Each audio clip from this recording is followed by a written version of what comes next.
जरा मोटी मोटी बातें इस सर्वे की, बड़ी बातें आपको मैं बता दूं, फिर और रिएक्शन लेंगे। नरेंद्र मोदी लगातार तीसरी बार सत्ता में वापसी कर सकते हैं, इस वक्त सर्वे में हमको यही दिखाई दिया। जवाहरलाल नेहरू के बाद नरेंद्र मोदी इकलौते ऐसे प्रधानमंत्री होंगे जो लगातार तीसरा चुनाव जीतकर आ सकते हैं। अगर यह ओपिनियन पोल सही है तो समझिए कि इतिहास रचने वाला है। जो कारनामा इंदिरा गांधी भी नहीं कर पाई वो नरेंद्र मोदी कर सकते हैं। 1962 के बाद कोई प्रधानमंत्री ऐसा नहीं हुआ देश में जो लगातार 3 चुनाव जीता हो। इंदिरा गांधी ने 3 चुनाव जीते जरूर थे, लेकिन वो लगातार 3 चुनाव नहीं जीती थी। इस ओपिनियन पोल से एक मैसेज बिल्कुल क्लियर है, देश के 100 करोड़ वोटर खिचड़ी सरकार के भरोसे नहीं रहना चाहते, वो एक क्लियर मैंडेट देना चाहते हैं। इंडिया अलायंस के लिए भी स्पष्ट संदेश है। अगर 26 दल मिलकर चाहेंगे कि एक को हरा दें तो आज वो हालात नहीं है। देश एक नेता को बागडोर सौंपने के मूड में, 26 नेताओं को बागडोर सौंपना नहीं चाहता। तीसरी बात, कांग्रेस अभी भी इंडिया अलायंस की सबसे कमजोर कड़ी दिखाई दे रही है। राहुल गांधी, मल्लिकार्जुन खड़गे मिलकर भी 100 के आंकड़े के पास नहीं पहुंच रहे हैं। कांग्रेस हिंदी बेल्ट में बीजेपी को हरा ही नहीं पा रही है। अरविंद केजरीवाल हो और राहुल गांधी दिल्ली और पंजाब में साथ लड़ते हैं तो कुछ सीटों का फायदा होगा, लेकिन इन दोनों राज्यों के आगे यह गठबंधन काम करता हुआ कहीं दिखाई नहीं दे रहा। गुजरात में भी इसका कोई प्रभाव नहीं है। बीजेपी के लिए अभी भी दक्षिण के 5 राज्य एक ऐसा मुहाज है जो जहां की चढ़ाई उसे भी करनी है, यह मुश्किल है। उसके लिए अच्छी बात यह है कि कर्नाटक में उसे बढ़त मिल सकती है। कर्नाटक में बीजेपी को 20 सीटें मिल रही हैं, लेकिन आंध्र प्रदेश में बीजेपी का खाता खुलना मुश्किल है। तमिलनाडु में बीजेपी की पार्टनर एआईएडीएमके स्टालिन के आगे कमजोर है। तमिलनाडु में हर चुनाव में उल्टा पुल्टा होता है, लेकिन स्टालिन ज्यादा उल्टा पुल्टा होने नहीं दे रहे हैं। केरल में बीजेपी शून्य है, शून्य ही रहेगी, अभी तक यही आसार हमें दिखे। तेलंगाना में थोड़ा बढ़ रही है पार्टी, लेकिन केसीआर के पीछे ही है। सबसे बड़ा मैसेज है उत्तर प्रदेश से, मोदी और योगी का प्रदेश। जो राज्य किसी भी पार्टी को सत्ता में बैठाता है, वहां अखिलेश यादव, जयंत चौधरी, राहुल गांधी साथ आ भी जाएं तो तीनों मिलकर मोदी और योगी को टक्कर भी नहीं दे पा रहे। हराने की बात तो छोड़िए, नरेंद्र मोदी अगर तीसरी बार प्रधानमंत्री बन रहे हैं तो उसके पीछे यूपी ही है। इंडिया के अलायंस पार्टनर्स में एक ममता बनर्जी हैं जो कमाल करती हुई हमें दिखाई दे रही हैं। ममता पहले 22 पर थी, इस बार 29 सीटें तक जीत सकती हैं। नीतीश कुमार अपना ग्राउंड लूज कर रहे हैं, उनका संयोजक बनने का सपना टूट सकता है। 16 सीट से नीतीश सिंगल डिजिट पर आ रहे हैं। लालू की पार्टी दम लगा रही है तो 0 से 7 पहुंच रही है। बड़े राज्यों में देखें तो बीजेपी को टक्कर महाराष्ट्र में मिल रही है। यहां 3 पार्टी वर्सेस 3 पार्टी है, बिल्कुल कांटे की टक्कर। 24-24 सीटों का बंटवारा भी हमें सर्वे में होता हुआ दिखाई दिया। शरद पवार और उद्धव ठाकरे को खारिज करने वाले शायद एक राजनीतिक भूल कर रहे हैं, यह भी इस सर्वे ने हमको बताया है। अब इस सर्वे की सीख क्या है, खासकर ऑपोजिशन अलायंस के लिए? समीर साहब, मुझे तो बस कांग्रेस के लिए एक राहत की बात लग रही है कि विपक्ष का नेता का पद उन्हें मिल जाएगा, जो 2 बार से उनके पास नहीं था, 2014 और 2019 में। इस ओपिनियन पोल से लग रहा है कि कांग्रेस इस स्थिति में आ जाएगी कि 2024 में विपक्ष का नेता लोकसभा में बना पाएगी। भारतीय जनता पार्टी की जहाँ तक बात है तो मुझे लग रहा है भारतीय जनता पार्टी जो 300 प्लस का टारगेट लेके चल रही है, उसी दिशा में सर्वे गया हुआ है। और पहले से भारतीय जनता पार्टी बहुत ज़्यादा कॉन्फिडेंट है, कैडर बहुत आत्मविश्वास से भरपूर है। वो मोदी जी खुद कह चुके हैं कि तीसरी बार आऊँगा तो देश की इकोनॉमी वर्ल्ड की 3rd नंबर की इकोनॉमी बनेगी। तो मुझे लग रहा है भारतीय जनता पार्टी के हिसाब से यह एकदम बराबर है।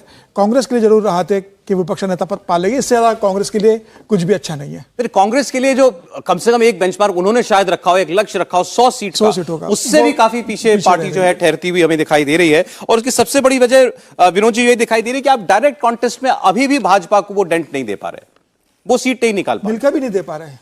विनोद जी, नहीं, आपका सर्वे जो है उसके हिसाब से तो यही नतीजा निकलता है, लेकिन मुझे लगता है आपने सीख की बात कही। सीख क्या है इसके लिए? क्योंकि सीख उसी को दी जानी चाहिए ना जो जिसके चांसेस हो कि वो इम्तिहान में पास हो पाएगा कि नहीं हो पाएगा, तो सीख तो उसी को दी जानी चाहिए। देखिए, सबसे बड़ी सीख तो है, अभी क्या है, अभी ये अलायंस बना है और बनने के बाद सर्वे हुआ। सबसे बड़ा सवाल है अलायंस की क्रेडिबिलिटी का। जो इस एक बच्ची ने सवाल पूछा था कि एकजुट रहेंगे कि नहीं रहेंगे, हम लोग भी अपने संबोधन में बार बार सवाल उठा देते हैं कि वहाँ ये झगड़ा, वहाँ ये झगड़ा, वहाँ ये झगड़ा, वहाँ ये झगड़ा, बहुत सारे झगड़े हम बता देते हैं जो हैं भी। तो इसलिए जनता के बीच में अभी पहले तो संशय है कि भाई अलायंस कितना एकजुट रहेगा, और अगर एकजुट रहेगा तो वोट ट्रांसफर हो पाएगा कि नहीं हो पाएगा।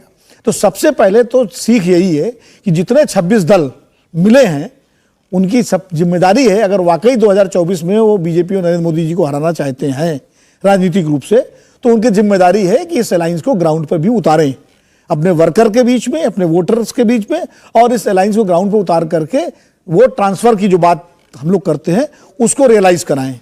नंबर 1, तब क्रेडिबिलिटी बनेगी। नंबर 2, एक विजन पेश करना पड़ेगा कि भाई इस सरकार की क्या क्या कमियां हैं वो आप सामने लाइए क्रेडिबल तरीके से, और आप क्या करोगे उनको दूर करने के लिए, और देश के लिए आपका सपना क्या है वो आप सामने लाइए।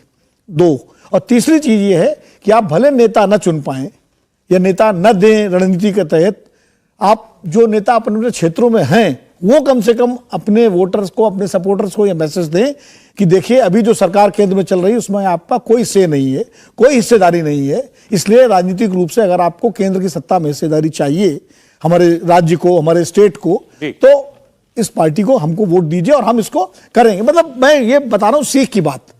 अगर ये सब करने में कामयाब होते हैं तो चुनाव में टक्कर होगी, मजेदार टक्कर होगी।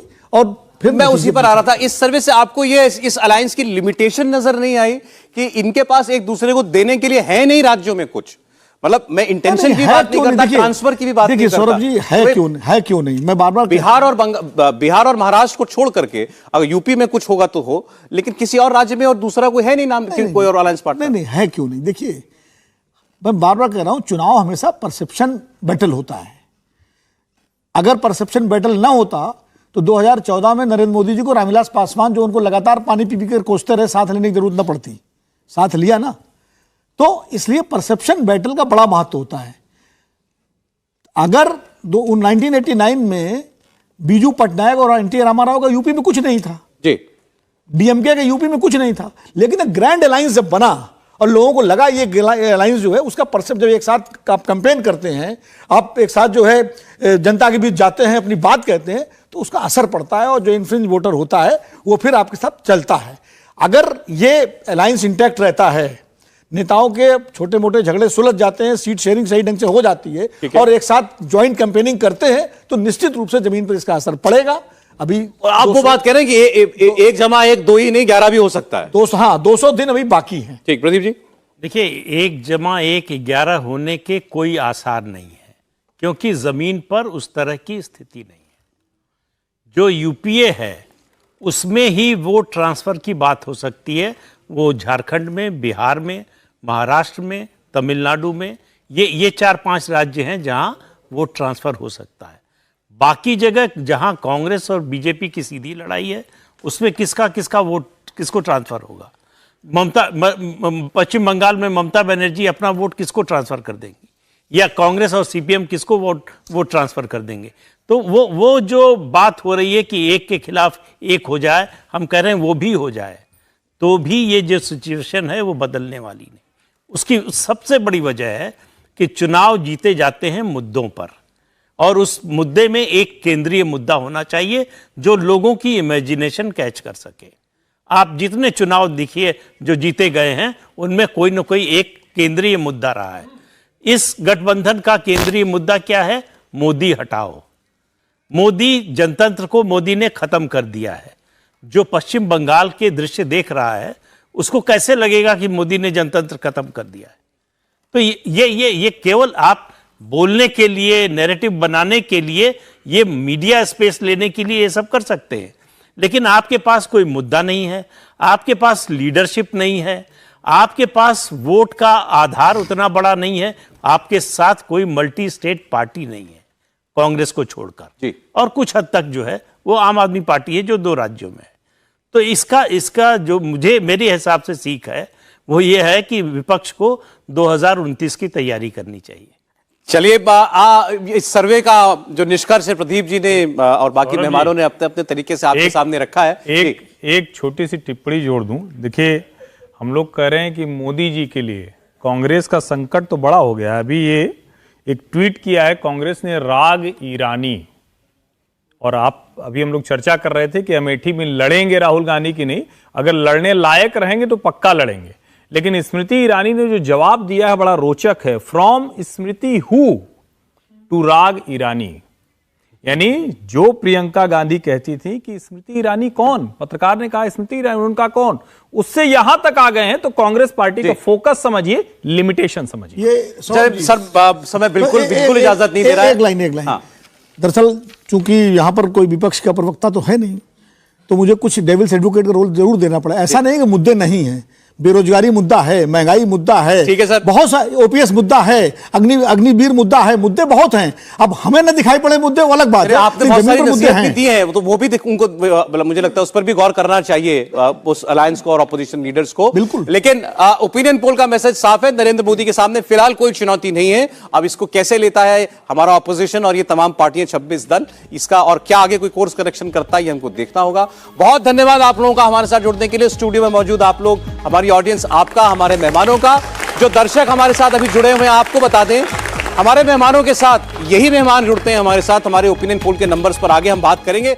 इंडिया टीवी हर वक्त हर जगह डाउनलोड करने के लिए सर्च करें India TV news Google play store या ऐप स्टोर पर।